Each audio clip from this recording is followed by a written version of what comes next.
Hola a todos.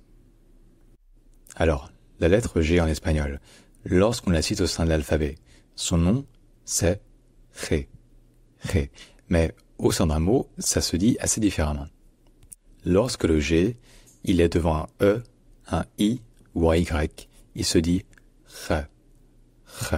Donc comme le J en espagnol, comme la J, c'est-à-dire un petit peu comme un R français, mais sourd, donc sans les cordes vocales qui vibrent, et un petit peu plus doux, un petit peu au-dessus dans la bouche. Donc G.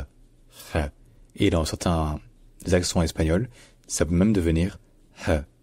H.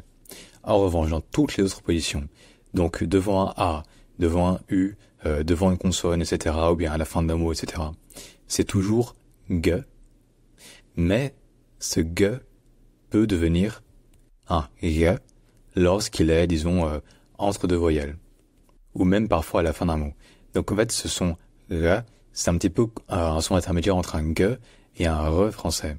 Mais en fait, en réalité, c'est que même dans ce genre de cas-là, très souvent, dans beaucoup d'accents espagnols, vous pouvez dire G et ça passera quand même.